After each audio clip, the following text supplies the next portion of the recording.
علامہ صاحب، علامہ سمر صاحب یہ ارشاد فرمائیے گا کہ حضور صلی اللہ علیہ وسلم کو امی کہتے ہیں، اس کا مطلب کیا ہے؟ اور بعض لوگ اس کا غلط ترجمہ بھی کرتے ہیں، اس بارے میں ارشاد فرمائیے۔ یہ بڑا خاص، آپ وہ کیا کہتے ہیں، حافظ طاہر صاحب کبھی کبھی ایسا سوال کرتے ہیں کہ دکھتی رگ پر ہاتھ رکھ دیتے ہیں، اللہ، اور یہ حقائق ضرور ہونے چاہیے۔ دیکھیے نبی پاک صلی اللہ علیہ وآلہ وسلم آپ کی طرف ہر وہ لفظ جس میں اعلیٰ سے اعلیٰ محبت بھرا، شائستگی والا، عشق والا، پیار والا معنی پایا جائے وہ منسوب کرنا چاہیے۔ کیا بات ہے! جو لفظ گندا ہے وہ تو کر ہی نہیں سکتے۔ علماء فرماتے ہیں اگر لفظ کا کوئی ایک زاویہ بھی غلط ہو تو وہ بھی استعمال نہیں کر سکتے، یہ بارگاہ ایسی ہے۔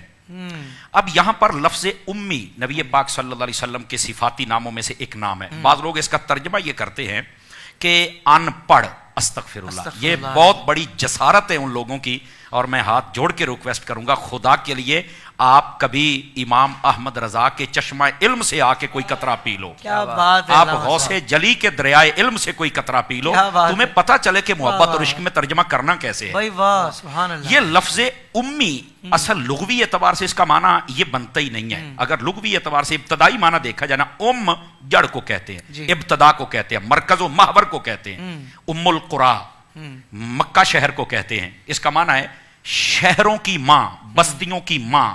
سب سے پہلا شہر جو آباد ہوا تھا وہ یہی تھا، مکہ، خانہ کعبہ، یہاں سے ابتدا ہوئی ہے۔ سبحان اللہ، سبحان یہ قرآن مجید ہے نا جی، یہ لوح محفوظ میں تھا، اس کو ام الکتاب کہتے ہیں۔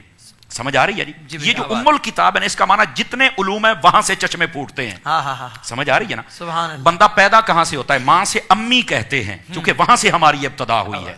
یہ جو امی لفظ ہے نا، اس کا اصل معنی ابتدا، سمجھ آئی؟ مرکز، محور کسی چیز کی، وہاں سے۔ نبی پاک صلی اللہ علیہ وسلم کو جب امی کہا گیا نا، تو ہر خیر، ہر عظمت، ہر شرف، ہر علم، ہر چیز کا محور و مرکز و ابتدا میرے مصطفیٰ کی ذات ہے۔ اس کا اصل مطلب یہ بنتا ہے، سبحان اللہ، ٹھیک ہے؟ اچھا، اس اصطلاح کے اندر امی کا معنی یہ نہیں ہوتا ان پڑھ، یہ جسارت ہے۔ سیدی اعلیٰ حضرت کو پڑھ کے دیکھو، آپ نے فرمایا بے پڑھے ہوئے۔ اب اس کو میں تھوڑا سا کھول دوں، بے پڑھے ہوئے کا کیا مطلب ہے؟ بے پڑھے کا مطلب یہ کہ جس نے دنیا میں کسی سے نہ پڑھا ہو، نہ کوئی اسکالر ہو، نہ کوئی استاد ہو، نہ ماں باپ نے پڑھایا ہو، نہ چچا دادا نے پڑھایا ہو۔ تو اگر نبی پاک صلی اللہ علیہ وسلم پڑھے ہی نہیں تو بعض لوگ کہتے ہیں پھر ان پڑھ کہہ دیں، اور میں نے کہا بھائی جاہل تجھے یہی تو سمجھا رہے ہیں، تھوڑی سا سن تو صحیح نا۔ ہم اس معاملے میں پورے جذباتی ہو جاتے ہیں، مہربانی اپنے آپ کو سنبھالیے تھوڑا سا۔ بھائی تم نبی پاک کے بارے میں یہ ترجمہ کرتے ہو، تمہیں نے یہ حدیث نہیں پڑھی؟ حضور فرماتے ہیں بعثت معلما، اللہ نے مجھے معلم بنا کے بھیجا ہے۔ او بھائی مجھے بتاؤ، معلم ان پڑھ ہوتا ہے؟ کچھ خدا کا خوف کرو یار، جو معلم ہوتا ہے اسے ہر چیز کا علم ہوتا ہے۔ اور پھر انگریز بھی مان گیا ہے، وہ کہتا ہے فلکیات ہوں یا ارضیات ہوں، بحریات ہوں یا بریات ہوں، معدنیات ہوں یا سیاسیات ہوں، وہ معاملات ہوں یا عبادات ہوں، جس پہلو کے اعتبار سے دیکھا جائے میرے محبوب کریم صلی اللہ علیہ وسلم لگتا یہ ہے کہ ہر چیز کے ماہر ہیں۔ سبحان اللہ۔ انگریز کہتا ہے ہمیں پتہ ہی نہیں تھا آسمانوں میں کتنے برج ہوتے ہیں، حضور کی حدیث سے ہمیں پتہ چلا ہے۔ پتہ ہی نہیں تھا سمندر کے اندر کیا ہوتا ہے، ہمیں حضور کی حدیثوں سے پتہ چلا ہے۔ کھاری اور میٹھا سمندر کہاں ملتا ہے، ہمیں پتہ ہی نہیں تھا، قرآن سے پتہ چلا ہے، حضور کی حدیثوں سے پتہ چلا ہے۔ ستارے کیسے ہوتے ہیں پتہ ہی نہیں تھا، چاند کیسے نکلتا، حضور نے سب کچھ بتایا۔ کھانا پینا اٹھنا بیٹھنا یہ جس نے سب کچھ سکھایا، اس کو ان پڑھ کہتے ہو؟ جاہل ہو، کچھ خدا کا خوف کرو۔ اور پھر وہی بات نہیں، تھوڑا سا حضور ہوڑا ہاتھ رکھو، میں کہا تیرے نہ کیویں ہوڑا ہاتھ رکھا، تیرے پیو نو کوئی جاہل آکھے تو برداشت کرے گا؟ شرم نہیں آتی یار، حضور کے بارے میں ان پڑھ کہہ رہے ہو، حضور کے بارے میں ان پڑھ کا لفظ استعمال کر رہے ہو، یار خدا کا خوف کرو تھوڑا سا۔ امی لفظ کا یہ معنی ہی نہیں ہے۔ اب اگلی بات، امی کا مطلب ہوتا ہے جو دنیا میں کسی سے نہ پڑھے، تو پھر حضور دنیا سے نہیں پڑھے تو پھر پڑھے کیسے ہے؟ یہ بھی تو ایک سوال ہے نا۔ سبحان اللہ۔ قرآن مجید نے یہ مسئلہ حل کر دیا ہے، فرمایا الرحمن علم القرآن، فرمایا رحمان وہ ہے جس نے قرآن سکھا دیا ہے، خالق الانسان، اور پھر انسان کو پیدا فرمایا۔ میں زیادہ آگے آیتیں نہیں پڑھتا، صرف 3 پر اکتفا کرتا ہوں۔ علماء فرماتے ہیں یہ جو رحمان ہے اللہ کی ذات ہے، فرمایا علم القرآن، میں نے قرآن سکھا دیا۔ قرآن کتاب ہے، سکھانے والا رب ہے، 2 چیزیں ہوگی، جس کو سکھایا بتاؤ وہ کون ہے؟ تو تمام مفسرین فرماتے ہیں اس سے مراد حضور کی ذات اقدس ہے۔ اللہ فرماتا ہے میں نے سکھا دیا ہے، اور مفتی احمد یار خان نعیمی نے یہاں پر یہ جملہ لکھا ہے، فرمایا محبوب وہ ہیں ہمارے نبی جو شاگرد ہیں رب کے اور رب استاد ہے۔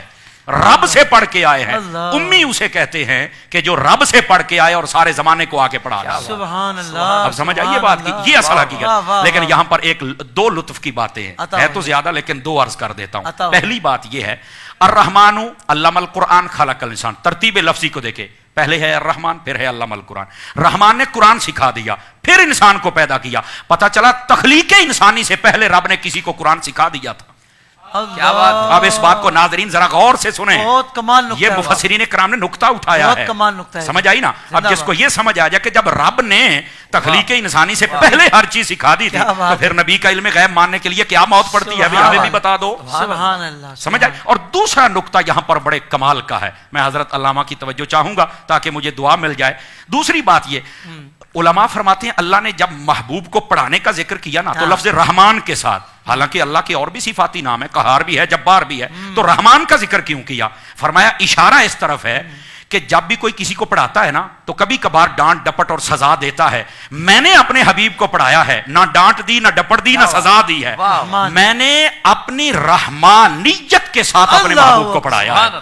انتہائی شفقت, پیار, محبت اور رحمت کے سائے میں رکھ کر اپنے حبیب کو پڑھایا ہے.